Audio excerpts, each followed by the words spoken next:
उत्तर प्रदेश के बरेली शहर से एक चौंकाने वाली खबर सामने आई है। बरेली के एक लड़के ने योगी आदित्यनाथ का सिर कलम करने की धमकी दी। यहाँ तक कि महाकुंभ में उसने बवाल करने की धमकी दी और उसके पीछे कौन है ये पता करने में पुलिस जुटी हुई है। सवाल ये उठता है कि आखिर ये है कौन? इतनी सख्त सुरक्षा व्यवस्था के बावजूद आखिर ये धमकी देने की हिम्मत जुटा कहां से रहा है?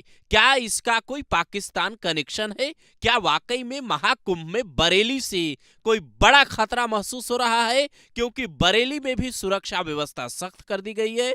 प्रयागराज के आसपास के कई जिलों में सुरक्षा व्यवस्था चाक चौबंद की गई है ताकि महाकुंभ में किसी भी तरह का कोई खतरा हो तो उससे निपटा जा सके। ऐसे में सवाल ये उठ रहा है कि बरेली शहर का रहने वाला एक लड़का आखिर किसके कहने पर इतनी बड़ी धमकी दे रहा है, बाकायदा मुसलमानों से ये अपील करता है कि जिहाद करें। इन सारे सवालों के जवाब आपको इस वीडियो में देते हैं। पूरे मामले की शुरुआत होती है बरेली से। सोशल मीडिया पर एक पोस्ट अचानक से वायरल होता है जिसमें मैजान रजा नाम का शख्स जो लिखता है वो हम पूरी तरह से आपको नहीं बता सकते, लेकिन उसका लब्बो-लुआब यही था कि हिंदुओं ये जो तुम्हारा महाकुंभ है हम मुसलमान चैलेंज करते हैं कि इसे नहीं होने देंगे, चाहे कितने भी सिर कलम करने पड़ जाए। वो आगे ये भी लिखता है कि मुसलमानों जिहाद करो, 2025 राम मंदिर का आखिरी साल होगा। ये उसके शब्द हैं। ये तब सामने आता है जब एक तरफ अयोध्या में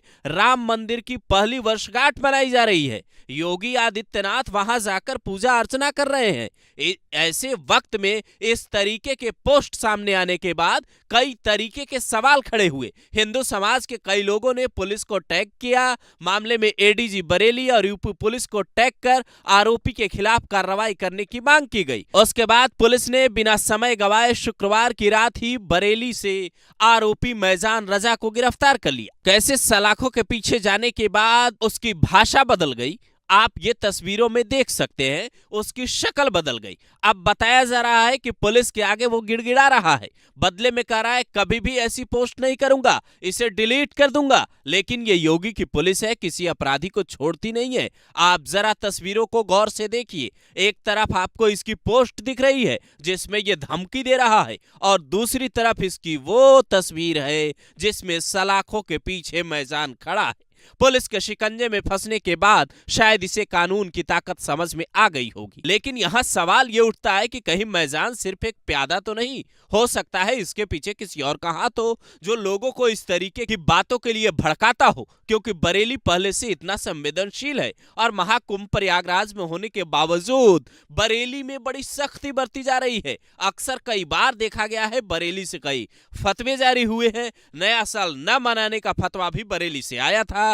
महाकुंभ जिस जमीन पे हो रहा है वो जमीन वक्फ की है, ऐसी बातें भी बरेली से कही गई। यहां तक कि मौलाना शहाबुद्दीन रिजवी ने यह तक कहा था कि वक्फ बोर्ड में जो जमीन है वो सब मुसलमानों की दी हुई है, किसी भी हिंदू ने कोई जमीन नहीं दी। इस बयान को लेकर भी देश भर में काफी विरोध हुआ था। अक्सर कई तरह के मामले बरेली से सामने आते हैं। ऐसे में बरेली से दी गई धमकी को किसी भी हाल में कम नहीं आंका जाना चाहिए, क्योंकि योगी आदित्यनाथ की सुरक्षा को लेकर लगातार समीक्षा होती है और धमकी मिलने के मामले कई बार सामने आए हैं जिससे पुलिस ने सख्ती से निपटा है।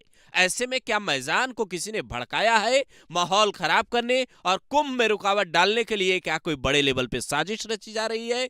आईबी और खुफिया एजेंसियों की इनपुट ये कहती है कि महाकुंभ में कोई बड़ा खतरा हो सकता है, इसीलिए योगी आदित्यनाथ की सरकार ने वहां एनएसजी कमांडो को उतारा है। एनएसजी और एटीएस के जवान वहां मॉक ड्रिल कर रहे हैं जिसकी तस्वीरें सामने आई। ऐसे में सवाल यह है कि कुंभ में योगी सरकार ने जो इंतजाम किए हैं उन्हें देखते हुए क्या कोई माहौल खराब करने की बड़ी कोशिश कर रहा है जिस तक पुलिस को पहुंचना हो।